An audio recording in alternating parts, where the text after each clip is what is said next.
Hello, कैसे गए, क्या हाल चाल सभी लोगों का। बहुत बहुत स्वागत है हमारे मथुरा ट्रिप के पार्ट 2 में। तो पहले दिन हमारी यात्रा शुरू हुई थी, हम लोग पहुंचे थे गोकुल और कुछ आसपास की जगह हम लोग घूमे थे। अगर आप लोगों ने नहीं देखी तो आप लोग जाके देख सकते हो, लिंक डिस्क्रिप्शन में है। अब दूसरे दिन हम लोग ऐसी जगह गए जहाँ पे सिर्फ आदमी तभी जा सकता है जब श्री राधे बुलाएं।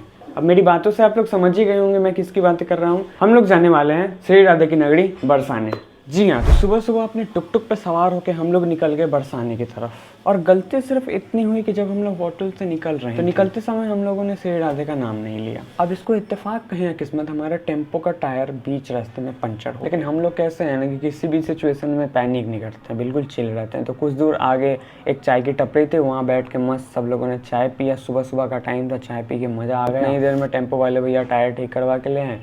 फिर हम लोग अपनी जर्नी दोबारा से शुरू किया, लेकिन इस बार हम लोगों ने श्री राधे का नाम लिया। अब भाई साहब, एक तो सुबह का टाइम, दिसंबर की ठंड, वो भी यूपी की। हमारे पास जितने भी हो सकते थे उतने हम लोगों ने कपड़े पहन लिए। अंदर इनर, शर्ट, जैकेट पहन लिया था और एक शॉल मैंने खरीदा था जन्मभूमि पे श्री राधे वाला, वो बांधा हुआ था। अब बेस्ट पार्ट ये था कि हम लोग पूरी फैमिली एक साथ थे, तो लोग भजन वगैरह चला के कैसे भी किसी तरीके से अपना मन बहला रहे थे कि ठंडी पे ध्यान ना जाए, क्योंकि वो बोलते हैं ना कि बेइज्जती और ठंडी जितना फील करो उतनी लगती है। लिटरली सब लोग जम गए थे बरसाने पहुंचने तक। यही सब कुछ करके अपना टाइम बिता रहे थे। कभी गाने सुन रहे हैं, कभी कुछ चला रहे हैं। अब क्योंकि टेम्पो खुली हुई थे तो फ़ोन अच्छे से चला भी नहीं सकते थे, पता चला गिर गया या फिर कोई छीन के ले गया तो नुकसान ही हो जाना है अपना। फाइनली बरसाना का जब बोर्ड दिखा, इतनी राहत मिली। जब से बोर्ड दिखा लिटरली मन में सिर्फ श्री राधे ऐसा चल रहा था। बहुत अच्छी वाइब आ रही थी। बरसाना आगमन पे आपका हार्दिक स्वागत है। फिर वहाँ पहुँचते हैं तो अब क्योंकि भीड़ थोड़ी ज़्यादा थी तो टेम्पो वाले भैया ने पहले ही हम लोगों को उतार दिया, तो हम लोगों ने चप्पल वगैरह टेम्पो में ही रख दिया। तो आपको मतलब मेन जो सड़क है वहाँ पे उतार देंगे, बाहर जो मेन गली है उसमें ही उतर जाना है। और फिर अंदर जो थोड़ी मोड़ी गलियाँ हैं पतली पतली सी, तो उसमें आपको पता चल जाएगा, क्योंकि लोग जाते रहते हैं तो आपको पता लग जाएगा कहाँ कैसे जाना है। तो आप बस चल दो। अंदर बहुत सारी प्रसादी के ठेले वगैरह रहते हैं तो वो आप खरीद लो अगर आपको खरीदना है। मंदिर थोड़ी ऊंचाई पे है तो आपको सीढ़ी पर चढ़ना पड़ता है। हमारे साथ तो नानी जी थी तो उनको आराम से हम लोगों ने चढ़ा के और लेके गए हम लोग, तो सब बहुत आराम से गए। पूजा वाले स्थल पे बेस्ट पार्ट ये रहता है कि ज़्यादा लोग बदमाशी नहीं करते हैं, सब के अंदर श्रद्धा होती है, तो सब आराम से, बहुत सारे लोग मदद भी कर देते हैं अगर कहीं पे ज़रूरत होती है। तो ये बेस्ट पार्ट मेरे को लगता है तीर्थ स्थलों की। फाइनली जब ये जो मेन द्वार जो होता है, तो आप जब लास्ट सीढ़ी पे होगे तो ये मेन द्वार आपको दिखेगा। दिखता तो ये मंदिर बहुत दूर से रहता है, लेकिन जब पास में जाते हैं उसका अलग सुकून मिलता है। आखिरी सीढ़ी जब हम लोग चढ़े तब सुकून आया कि हाँ, इतना सुबह सुबह उठ के और इतनी ठंडी में आए हैं तो अब सफल हुआ। लेकिन अभी मेन चीज़ बाकी है अंदर। अब चलो अंदर। अब एक तो भीड़ बहुत ज़्यादा थी, इंटेंस भीड़। उसमें नानी जी को लेके बिल्कुल आगे लेके जाना और दर्शन कराना इज़ लाइक पहाड़ तोड़ने वाला काम था उस समय हमारे लिए। हमारे साथ जो दी थी, अगर वो नहीं होती ना तो नानी जी दर्शन नहीं कर पाती, तो उन्होंने लिटरली गोद में उठा के करवाए दर्शन। मूर्ति के पास घुसे जा रहे हैं कैसे करके, क्योंकि दर्शन तो करना था। तो बिल्कुल कोशिश कर रहे हैं जितना आगे जा सके। बीच में तो मेरी जो दीदी है वो बोल दी कि चलो वापस चलते हैं, क्योंकि लिटरली बिल्कुल सफोकेशन हो जाती है। आपको ऐसा लगता है भाई अब जिंदा वापस नहीं जा पाएंगे, बहुत ज़्यादा भीड़, हद। अब उसमें क्या होता है, जो पुजारी जी होते हैं ना, तो वो जो माला चढ़ा होता है लाडली जी को, वो ऐसे भक्तों में ऐसे फेंकते मतलब देते हैं ऐसे करके, तो उड़ाते हैं। अब मैंने सिर्फ मन में सोचा था कि एक माला मुझे भी ऐसा चाहिए। उसी समय उनने माला फेंका, लिटरली मेरे सामने आके गिरा और मेरा हाथ में वो मिल गया मेरे को। तो वो बेस्ट आशीर्वाद था श्री राधे का। एंड उसके लिए आज भी आई एम सो मच आभारी। लिटरली वो इतना अच्छा फील हुआ, मतलब आशीर्वाद मिल गया मेरे को, एक ऐसा लगा मेरे को। तो thank you once again Shri Radhe.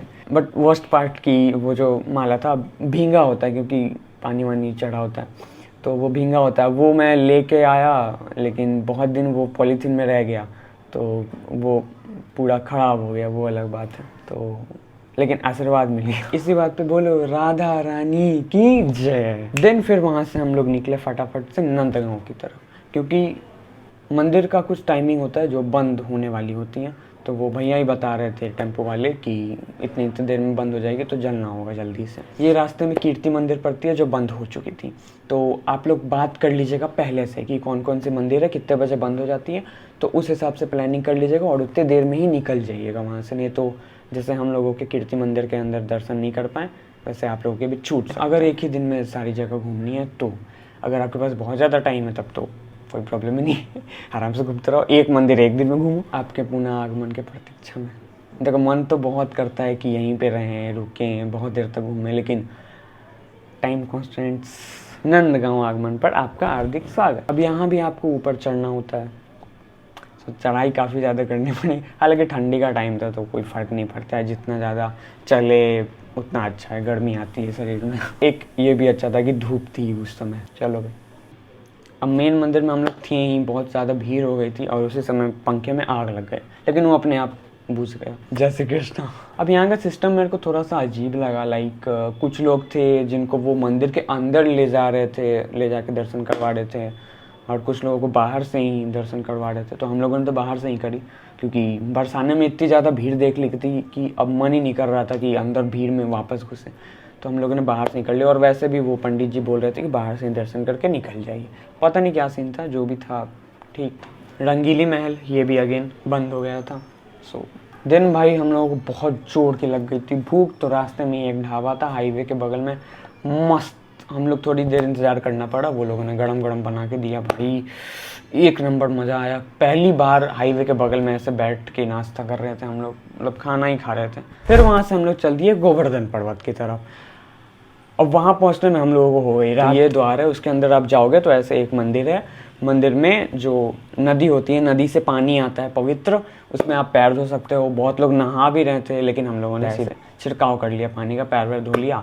और हाँ, मैंने फर्स्ट पार्ट में आप लोगों को बोला था कि एक चीप जगह मैं बताऊंगा जहां आपको लड्डू गोपाल जी के कपड़े और सजावट का सामान अच्छे रेट में मिल जाएगा।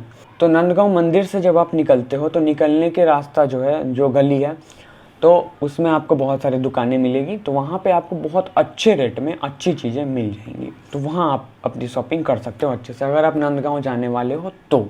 अब गोवर्धन पर्वत की जो पूरी यात्रा होती है वो करने में पूरी रात लग जाती है। हमारे साथ जो शिवालिका दी थी, उन्होंने बताया वो बचपन में अपनी मम्मा के साथ किया करते थे। तो पूरी रात लग जाती थी और सुबह तक बिल्कुल पैर फूल जाता था, सुन्न हो जाता था, लेकिन रात भर मज़ा बड़ा आता था क्योंकि बहुत सारे भक्त होते हैं जो यात्रा करते होते हैं। तो हम लोगों ने देखा कि बहुत सारे लोग जो यात्रा कर रहे थे वो दूध ले जा रहे थे साथ में, और उसमें से थोड़ा थोड़ा दूध रास्ते पे गिराते जा रहे थे ऐसा।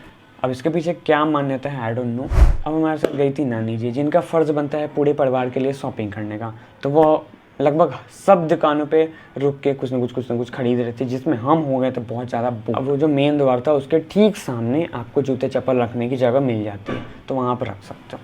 अब हमारा जितना जगह घूमने का प्लान था वो हो चुका था समाप्त। तो हम लोग निकल गए अपने होटल की तरफ। अब बीच रास्ता में टेम्पो वाले भाई साहब को लग गई चाय पीने की तलब, तो वो बैठ के चाय पी रहे थे और हम लोग अपना कुछ निकाल के खा रहे थे, क्योंकि हम लोग को कभी भूख तो लगी ही थी। अब वर्स्ट पार्ट के आते समय बज गए थे लगभग 9:30 और धुंध हो रही थी इतनी ज़्यादा कि टेम्पो ज़्यादा स्पीड में चला भी नहीं सकते थे। तो एक तो वैसे ही लेट हो रहा था और लेट करवा दिया धुंध की वजह से। बस फिर क्या, जैसे तैसे हम लोग होटल पहुँचे और अच्छे से रेस्टोरेंट ढूंढ के खाना खा के हम लोग सो गए, क्योंकि अगले दिन हम लोग को सुबह सुबह निकलना था एक बहुत प्यारे से जगह पे, जो आपको देखने मिलेगी तीसरे पार्ट में। सो आई होप आपको मथुरा ट्रिप का पार्ट 2 पसंद आया होगा। अगर पसंद आया तो प्यारे से कर दीजिएगा लाइक, चैनल कर दीजिएगा सब्सक्राइब, कमेंट में प्लीज़ बताइएगा अगर आपको कुछ भी अच्छी चीज़ें लगी, या फिर आप घूमने गए थे आपके साथ जो अच्छी चीज़ें हुई थी वो आप बता सकते हो, मेरे को बहुत अच्छा लगेगा। अपने कमेंट के लास्ट में रख दीजिएगा श्री राधे। मिलेंगे इसकी नेक्स्ट पार्ट में, तब तक के लिए राधे वल्लभ जी की जय, बांके बिहारी जी की जय, खाटू श्याम बाबा की जय, जय श्री राधे।